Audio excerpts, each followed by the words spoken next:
Hi guys! Good morning! So, pupunta kami ngayon ng mall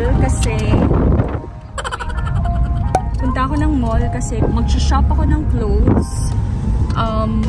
Work clothes actually, since wala akong dalang masyadong damit dito sa New Zealand ng pagbalik ko dito. And yan, samahan nyo lang ako today. Mag-shopping tayo ng tops and ng medyas kasi wala din akong medyas na pang work. And yun. Yay!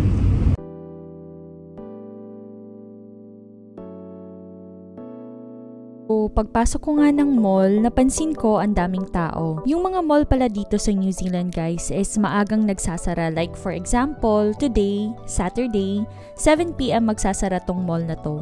Unang shop ko nga na pinasukan is itong Dotti. Ilang beses na din akong nakapag-shop dito and I really like their clothes. Lalo pa ngayon na naka-sale yung buong store kaya na-excite talaga akong pumili ng damit. Ang gaganda pa ng mga damit nila kaya hindi ko din alam kung saan part magsisimulang tumingin. So, nag-try nga ako ng mga damit na napili ko and tiningnan ko kung alin ba yung mga kukunin ko.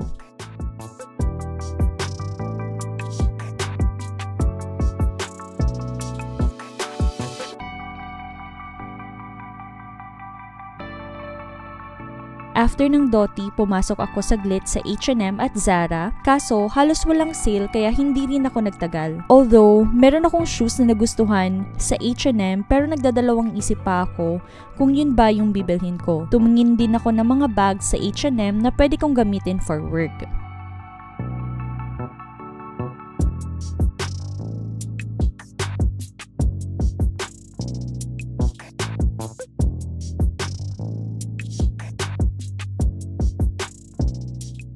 Sunod naman, pumunta ako ng Glassons. Madami ding magaganda sa Glassons kaso wala ding sale. Although, may nakita akong cardigan na nagustuhan ko talaga kaya binili ko na kasi pwede ko din namang gamitin for work. Pero mostly, nag-browse lang ako sa Glassons kasi wala ngang sale. After a while, napagod din ako maglakad and window shopping sa mall kaya umupo muna ako sa may food court and dun ko na hinintay si Dennis from his basketball game. Then, kumain kami sa sushi train kasi nag-crave bigla ako ng sushi. Ang favorite ko dito is yung mga salmon sushi and yung edamame of course.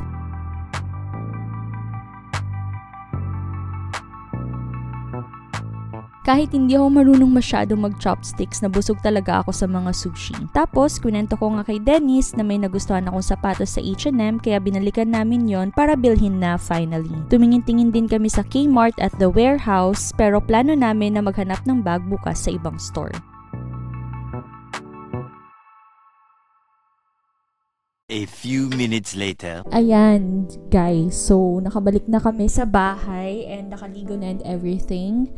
Actually, nag-record na ako kanina pero hindi binasa yung mic na gamit ko kanina. So, I decided to use this podcast mic instead. What I'm going to do right now is itatry on ko yung mga nabili kong damit. Papakita ko sa inyo kung ano yung mga nabili ko. Actually, suot-suot ko na yung unang pair ng nabili ko. So, pumunta muna ako sa Dotti. Halos lahat ng nabili ko na damit is galing sa Dotti kasi pagpasok ko pa lang, siya yung pinakaunang store na pinasukan ko. Tapos pagpasok ko pa lang, ang daming sale. Mga 30% off, 40%, 50% off. And ang gaganda ng mga damit. So talagang nag-enjoy ako pumili ng mga damit doon. So ito nga yung unang pair. So ito, terno talaga sila. So sila talaga yung magka-partner. Pero naisip ko din na itong pants na to actually, pwede ko siyang magamit and iternohan ng ibang pangtaas. Kaya gusto ko talaga usually yung mga black pants or kaya brown. Bumili din ako ng brown.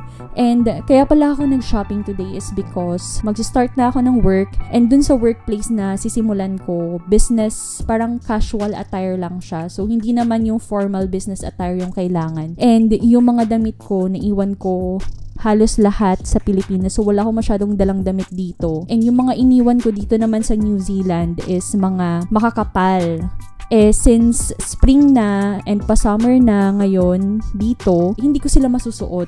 So, kailangan ko ng bagong pair. And since medyo nag-gain weight ako, kailangan ko ng bagong pair ng mga damit. So, yan. So, ito yung first attire.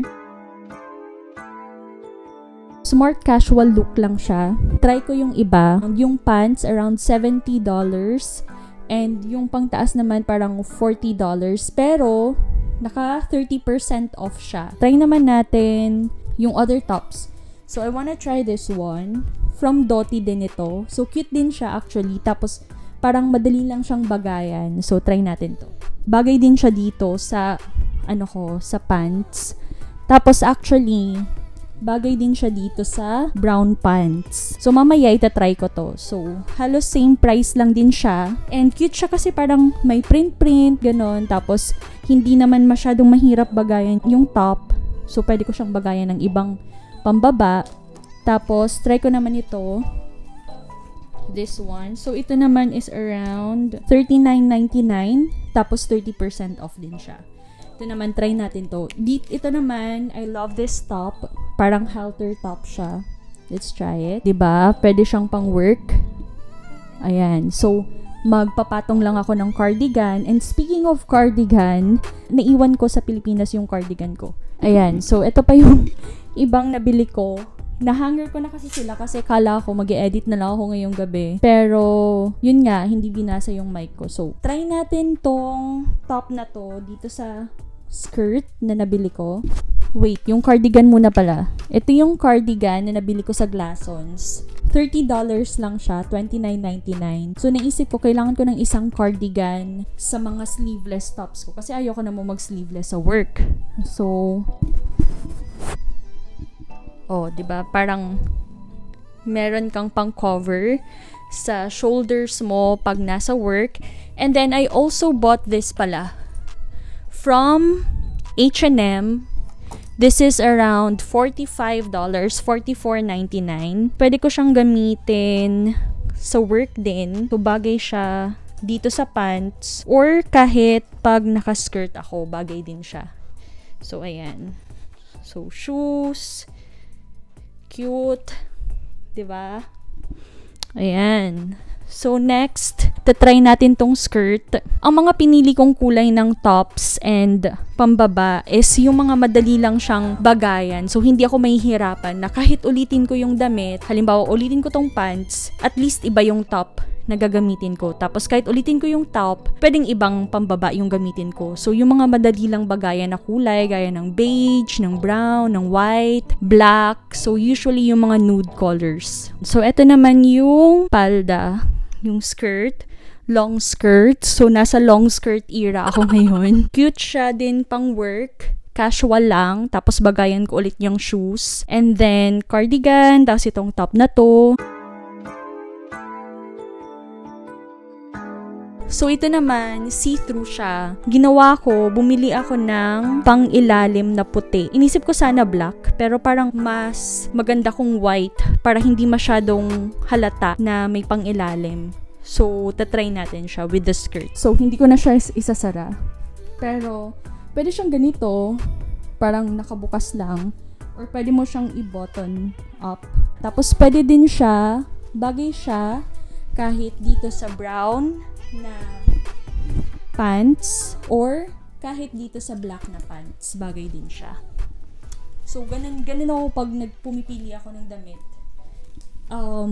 Talagang I have a big picture on how to wear them.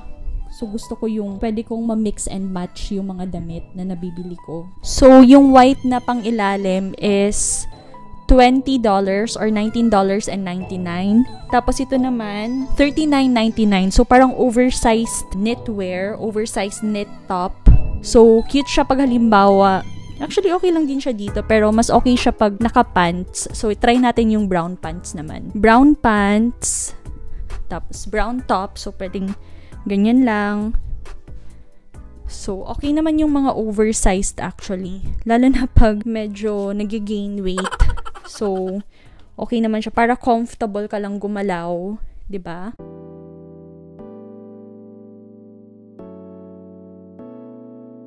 Ito naman, I love this one. Nakita ko din siya sa Doty, tapos naka-sale din siya. $59.99. So, let's try this on. Kaya ako tumitingin dito sa gilid kasi may salamin. So, look. Bagay din siya dito sa pants na brown. Tapos, bagay din siya dito sa black na pants. Kaya, 'di ba? Pero parang mas bagay siya dito sa brown, pero okay lang din kahit dito sa black na pants. I also love this one. So parang casual look din siya for office. Yan, bagay din siya dito sa brown na pants. And ang maganda dito sa tela nitong pants, nung dalawang pants na nabili ko kasi polyester siya. So parang mapresko siya, lalo na ngayon kasi magsa-summer na sa New Zealand around December till February. So spring na ngayon. Pero medyo malamig nga this past few days. Pero kaninang umaga, parang uminit talaga siya ng todo. So, parang nafe-feel na namin yung summer. Kaya naman, speaking of summer, I bought this dress as well. Wait lang, tingnan ko lang kung meron pang mga tops na naiwan. Aside from dun sa mga napakita ko na. Okay, so para ako nagla-live selling dito. Ito pala. Gusto ko din to. Nabili ko to sa Glassons. So, isa to sa mga nabili ko sa Glassons. Ito actually, itong brown na to, na oversized na to, nabili ko to sa Glassons. So, tatlo yung nabili ko sa Glassons. Ito, $39.99. Itong oversized na brown na shirt. Yung cardigan, yun din yung nabili ko sa Glassons. Hindi masyadong marami yung nabili ko kasi walang sale sa Glassons ngayon. Kaya parang hindi ako ginanahan bumili. Tapos ito naman, isa, talagang cute kasi talaga siya. Kaya hindi ako naka-resist na bilhin siya. It's $34.99. So, itatry natin siya.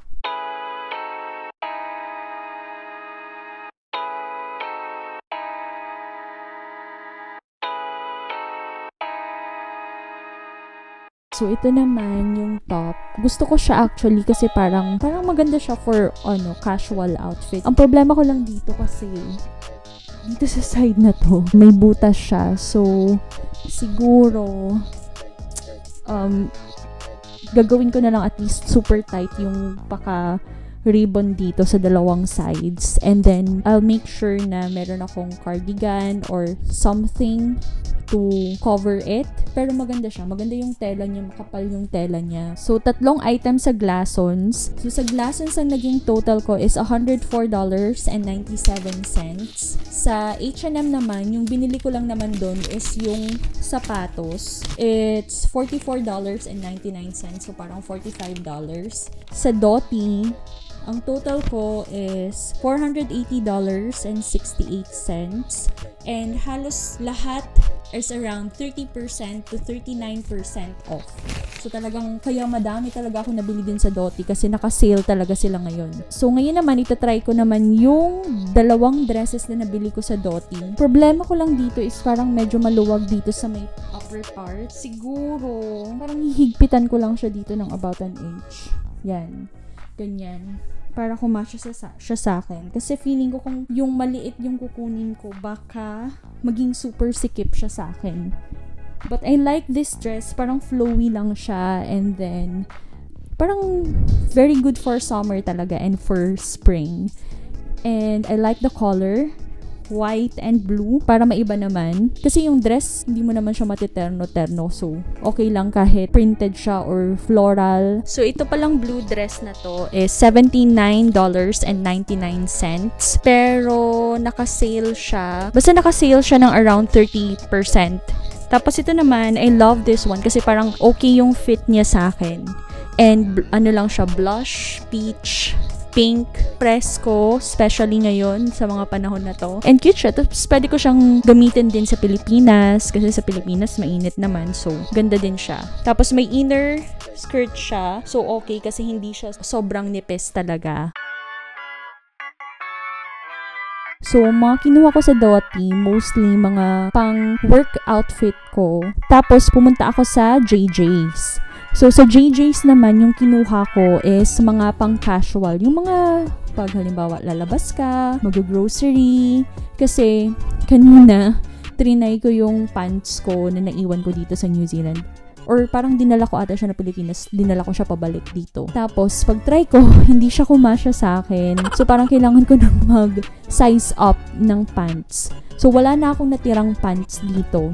So, ang ginawa ko is, kumuha ako ng isang skirt, and then, isang mid-length shorts, and then isang pants, and isang shorts. So, itatry natin siya. And then, sa JJ's din, kumuha din ako ng 2 shirts and 2 sleeveless. Ang sistema naman nila dun sa JJ's is, pag bumili ka ng 2 items, yung ikalawang item is 50% off. So, kanina, nung paglagay ko sa checkout ng mga binili ko, pinakuha pa ako ng isa nung babae kasi sabi niya, may 7 items daw ako. So, magdagdag daw ako ng isa para gawin ko ng 8 items para pair by pair sila malagay niya yung discount. So, same lang din yung ginagawa ko pagdating sa mga casual outfits naman. Most of the time, sa pambaba ako, yun yung inuulit-ulit ko. Then, sa tops ko, parang mix and match ko lang din sila. Yung top, pwede mong i-partner sa shorts or sa skirt, or yung sa pants, or yung pants naman, pwede mong i-partner sa ibang tops, parang ganun. So, same lang din. So, ipapakita ko sa inyo kung ano yung mga binili ko kanina. So, let's wear the pants first. Parang casual lang siya na pants, wide-legged pants, and then top, very summer style, and yung kulay niya. And bumili pa ako actually ng isa pa. So, eto yung isa.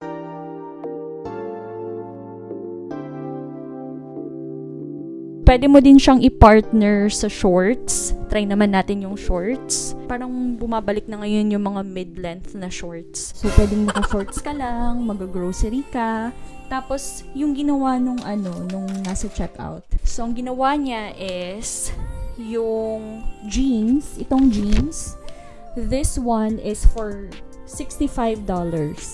Tapos, ang ginawa niya, pinartner niya dito sa shorts na nasa $40. So, ang nangyari, yung shorts, naging $20 na lang siya from $40 since silang dalawa yung magka-partner. Ito naman, cami top na to, they're $20 each. So, $20 ito, $20 din yung kulay light blue. So, yung isa, naging $10 na lang. Ito namang t-shirts, try natin tong t-shirts. So, yan, itong t-shirts naman na to, so, dalawa yung kinuha ko din. So, sila naman dalawa yung pair. So, $25 each sila. Yung isa, naging $12.50 na lang. Tapos ito namang skirt na to, pinartner naman siya dito sa shorts. So, ang nangyari, yung skirt is, pareho silang $45. So, yung isa, naging $22.50 na lang. Parang feeling ko, okay naman yung mga napili ko dun. Kasi at least meron ako isang shorts, meron ako isang skirt, tapos may t-shirt ako, may cami top ako, tapos may pants, tapos may 2 akong dresses, and then yung mga work clothes ko. So, okay naman siya actually. And then I got shoes. And ito pala, binili ko pala to sa The Warehouse. Ano siya, body lotion. Made in New Zealand siya. So, I really wanna try it. Na-try ko na siya ngayong gabi actually after ko maligo. So, okay naman siya, mabango. Coconut yung ano niya. Ang maganda dito is kasi wala siyang mga kung ano-anong chemicals. So, yan. Okay siya. Ang pangalan niya, The Good One. Meron pala akong binili sa The Warehouse. Kasi, parang nakyutan lang ako. Tank top siya na all blacks. Yun. The total for JJ's is $220 with all the discounts and everything. So, that's it. Yun na yung spring-summer shopping ko for this year. That's it. So, I hope you guys like this video. If you like this video, please give it a thumbs up. Don't forget to share and subscribe to my channel. If you want more videos like this, please let me know down below. And yeah, thank you very much for watching this video, and see you on the next one. Bye!